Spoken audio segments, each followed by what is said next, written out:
seeing the world anyway. The camera light blinked red. Citra had learned that a tiny red light could change everything. It meant someone, somewhere, was watching. Maybe thousands, maybe millions. People she would never meet but who somehow felt entitled to her life. She shifted her daughter on her hip and smiled toward the horizon instead of the lens. "Ready?" Sam asked, holding 2 cups of iced coffee like trophies. Their daughter squealed and reached for one of the straws. "Not for you," Citra laughed softly.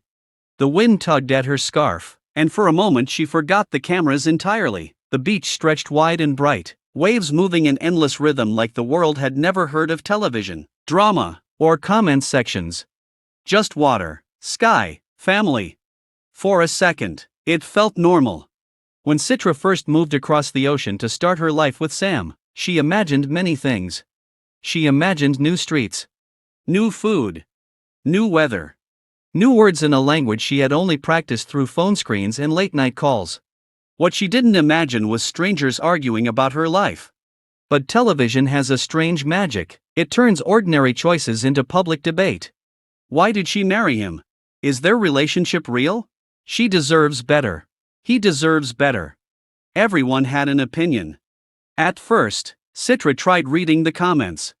It started innocently enough, curiosity, a few scrolls after episodes aired. Maybe someone had noticed her nervous smile or the way she struggled to pronounce certain words.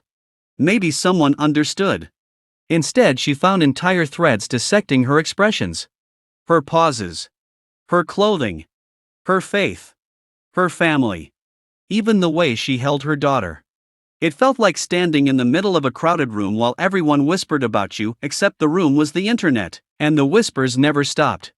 One night she closed the phone and placed it face down on the table. "Don't read them," Sam said quietly.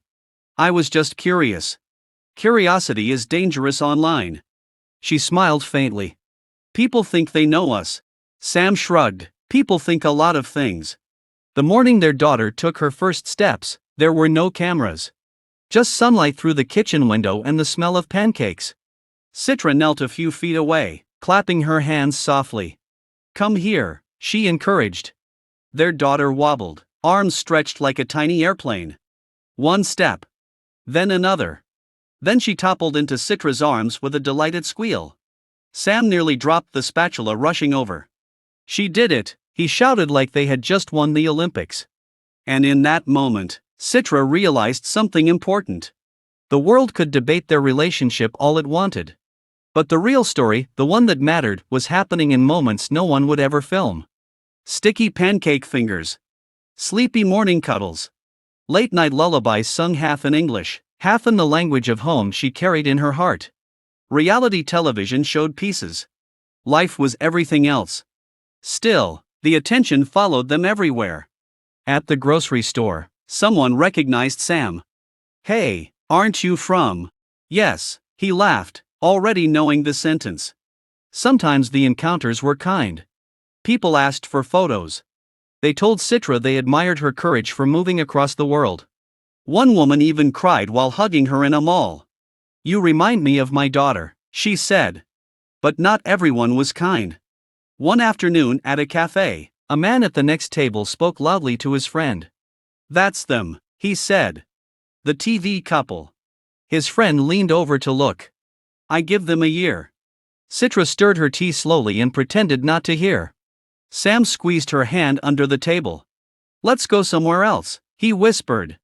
She shook her head. "No. Why not?"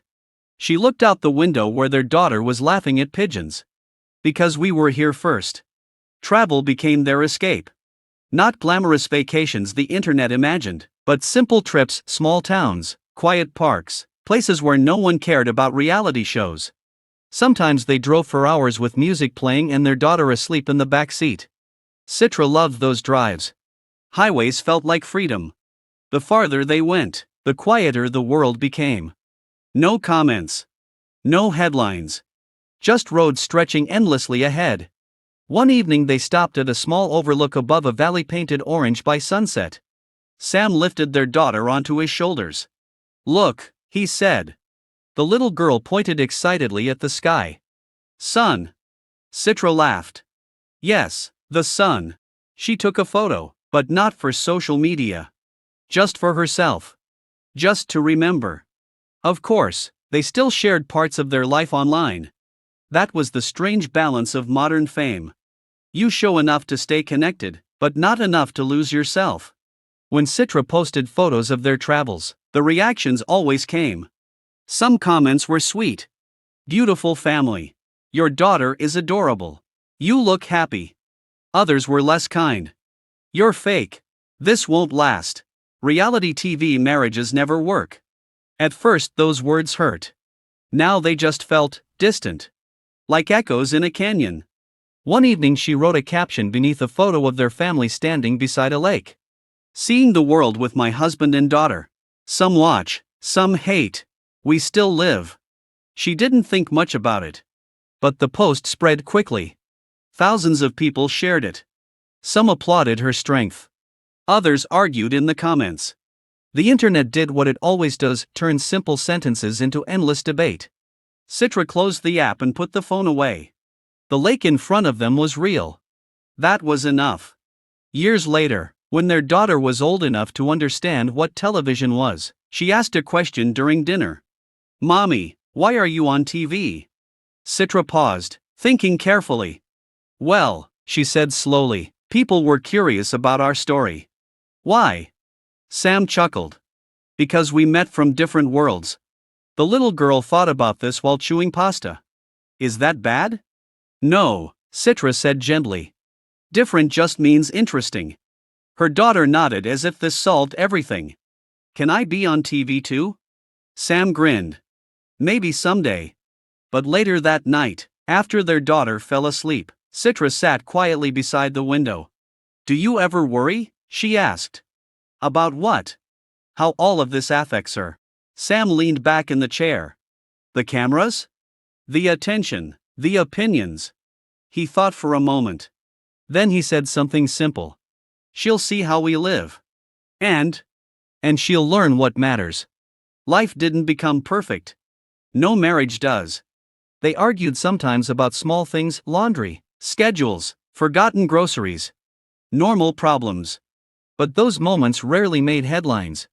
Drama sells better than stability. Yet stability was what Citra valued most. Not grand gestures. Not viral moments. Just consistency. Being there. Showing up. Building something quietly. Brick by brick. Day by day.